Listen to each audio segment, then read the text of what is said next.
Hi, welcome to my channel, and today's video is not going to be a very long one. I want to talk about how to relationship. I know in the series I've talked about different things and I'll continue to talk about different things, but today's focus is going to be how to relationship. I know that there's this misconception that when you're independent, when you're a strong woman, when you are a focused girl, you're doing your thing, it's like your heart should be hard. You can't love anyone, you shouldn't love anyone, and when you're seen to be wanting to be in relationships, then it makes you weak. I think that's not true. I think that balance is important, and this is why I want to do this video, because I just want to give I just want to give, like, it's actually just 3 tips. I've actually thoroughly thought about this. A lot of people would give you advice on how to make a relationship work. A lot of people would tell you how to keep a man and all of that. And especially if you're getting married on my days, everyone would tell you how you're supposed to do what in ETC. And I think it's great to receive advice. But what I have learned is that every relationship is different. There's no one size fits all. What worked for your friend might not work for you. What worked for your auntie might not work for you. So the key is to just know that there's no one size fits all. Take the wisdom and the advice and find a way to apply it that suits your relationship the way that it should be a unique relationship. So anyway, I'll get into it. I don't want to overrun. The first thing I wanted to just say that let's put aside the strength, the independence. Let's put all of that aside. We're not taking it away from who you are. I think that with your strength, with all of those good qualities you have to offer, everything we've talked about that you bring to the table as a woman, once you gather that, you need to be able to know what you want from a relationship, right? I was gonna say let's put it aside, but I just feel like now then I'm separating who you really are, and that's not my intention. So we're gonna maintain your strength, maintain your focus, maintain your ambition. Everything that you ever want to be in your life stays there. But also, you need to know what you want out of a relationship. Have you ever gone to a restaurant and found that if you want to order, like, let's say pasta or penne or something like that, or what's the easiest I can say? You want to order a T-bone steak, a pepper steak, right? And they give you rump steak and they give you like a mushroom sauce instead of a pepper sauce. Are you going to eat it? Are you going to be like, well, since they've made it, what can I do? I'll just take what they're giving me. I really think that's not how it's supposed to be. When you go to a restaurant, the reality of the fact is you're going to be like, I ordered a pepper steak with pepper sauce. I'm expecting pepper steak, okay? I'm expecting pepper sauce on my steak, or at least on the side. The point is, this is what I ordered. This is what I'm willing to pay for. This is something that will cost me, and I believe I should get what I want. And I think that even when you approach relationships, you need to have that mindset. It's important for you to know what you want, because it sets your standards, it sets your boundaries, it sets your goals. It sets the purpose of the relationship, because if you don't know what you want, then you're essentially getting into the relationship for the sake of just having a body in your life, and I think that is such a sheer waste of time. There's so much more you can do with your time. You can start a business, you can make money, you can, run an orphanage. There's a lot of things you can put your time to, and getting into a relationship for no apparent reason shouldn't be one of them, okay? So know what you want. Know the kind of man that you want. Know the reason why you're in the relationship. Do you want fun? Why are you there?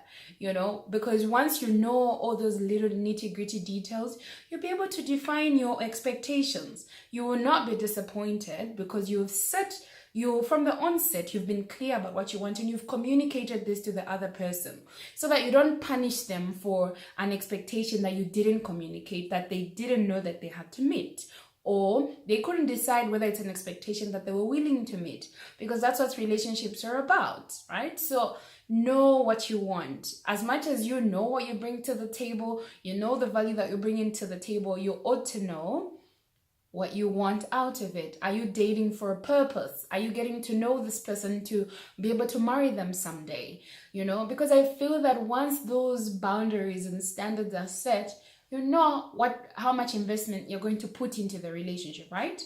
You know how much time you're going to invest in the relationship. You know how much resource you're going to invest in the relationship. This is your life. This is your life, you know. I have read so many people write this. I've seen so many people write this online, and it says, you know, the partner you choose, the wife or the husband that you choose, is so pertinent to who you turn out to be, to the kind of life you end up living. It's so important that you choose right, that you make the right decision for the right reasons, and you're in it to win, you know. But this all starts in our dating habits, our courting habits. And it's so important that we get it right from the start, you know, and that we're not compromising along the way, because the reason that we want to be in a relationship, the reason that we want to get married, are all wrong, you know. Analyze the value that the person is bringing to the table. Is that what you want? If it's not what you want, like the example I gave of the restaurant, why are you still there? You've ordered pepper steak, someone is giving you rump steak with mushroom sauce. You'll be like, oh, you know what? It's okay. I'll take it since that's what's available. Relationships shouldn't be like that. You know, they'll always say, yeah, a man is hard to find. First, you shouldn't even be looking for a man. Okay. You just need to position yourself, put yourself in a place where when the men that you like can see you, the men that you are interested in can see you, which will bring me to my next point, but I don't want to get ahead of myself, you know. So if you know that the person who's showing interest in you is not giving you what you want, for me, I'm encouraging you to be strong enough, to be brave enough, to be bold enough to walk away.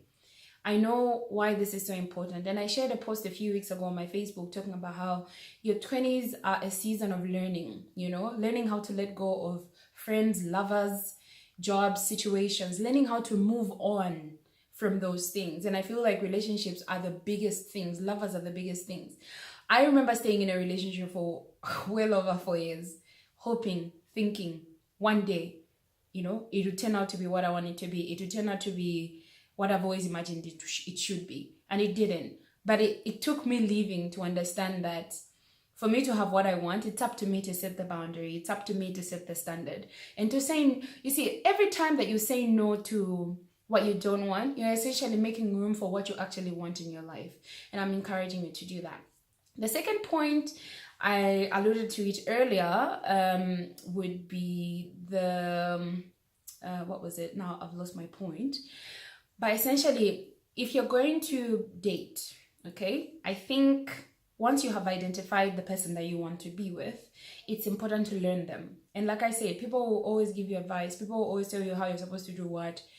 But I'm telling you, if you figure out your friend, the person who's interested in you, the person you're interested in, you get to know them. When you get to know them for who they are, and you relate with them based on the knowledge that you have of them, I feel like you're more likely to win, you know? I'll give you an example. There's some conversations where you want to intrigue someone, you want to show that you are this great person, right? Because you're great. You have to learn what they're interested in order for you to start conversations that will engage them, okay?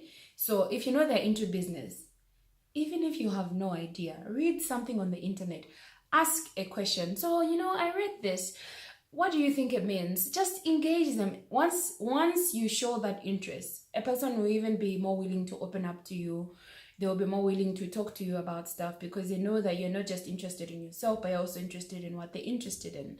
And I think that's very important when it comes to getting to know someone, you know, because the idea is that we almost feel safe when we see similarities, or when we see that, okay, we have common interests, things that can bring us together, you know. I think at the time of courtship and dating, that's very important to know that even if you're not interested in what I like, you can take an interest in it because you're interested in me. Essentially, what that communicates is that you're making time for me, you're getting to know me, you know. And I just think that no matter what advice you get to know your friend. If they like soccer, you don't know anything about soccer, sit with them, say, babe, so, you know, Even if they're dumb questions, I think there's nothing wrong with that. The point is that you're showing an interest. Sit, ask. So you can see from the screen, it's Chelsea versus Man United. You know, you can see that it's Chelsea versus Man United. If something happened, ask, what does offside mean? Or what is he doing? What's that? I feel like that's better than saying, oh, I'm not interested in soccer. He likes soccer, you know? Because then you're also creating a separation between the two of you. So it's like every time your friend is watching soccer, you're like not interested, not making time for each other. Why not use that time as a time to bond, you know?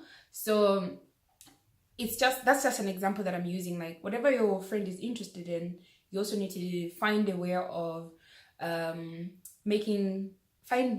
find a way of you being interested in what they're interested in, you know. Have conversations with them about things like that, whether it's about making money, whether it's about education or school or a subject that they like to talk about. Read a little bit, you know. Relationships need time. They need to be invested in. These things, you just look at pictures and you think it's easy. It really isn't. It's a lot of work, you know. And all I'm doing here is to encourage you to be able to be willing to do the work. So know your partner, relate with them according to the knowledge you have of them, no matter what advice you get.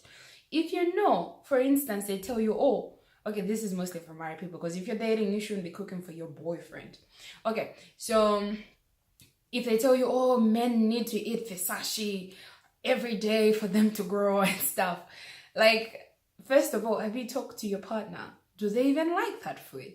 Because if they don't, you're wasting your energy, you're getting tired, and you won't be appreciated. That's the thing, because you'll be like, he doesn't appreciate what I do, but he doesn't like it, you know? So know what he wants, get to know his interests, and relate with him according to that. You know, whatever value you bring to the table, it's not just about all of this other stuff. It's how you apply your knowledge and your wisdom. Be smart, you know? So that's the second thing. I feel like that's like one of the major things we suffer from. We take too many voices in on what we should be doing, how we relate with our partners and in our relationships. We don't take time to get to know the other person, figure out their interests. Don't take too long to figure this thing out. Like, it doesn't have to be that deep. Learning will always be there. New information will always come up. It's just how you take it, how you deal with it, how you digest it, you know, and you keep winning at it. So yeah, I had said 3 things, but now I can't remember the third thing because I didn't write it down. So let me see. But I think the third thing that I wanted to, yeah, okay, I've remembered now. The third thing that I wanted to talk about was, don't expect perfection. No one is perfect. You're not perfect. No matter how great you are, no matter how bomb you look, you know, no matter how hot you think you are, no matter what a wonderful person you think you are definitely not perfect. You know, you have certain things about you that would, trust me, challenge your partner. And so always be humble, always stay humble, always be open to new learning, always be open to listen, you know. So don't approach a relationship thinking you're the only one who brings value, you're the only one who has something to offer. No. And I think that if you're even in a position to feel like that about a man, if you're a woman especially, like, you shouldn't be with him. You know, you want to be with a person who you know brings value into your life. You can respect them, you know, you can honor them, and you'll be happy to celebrate and do life with them.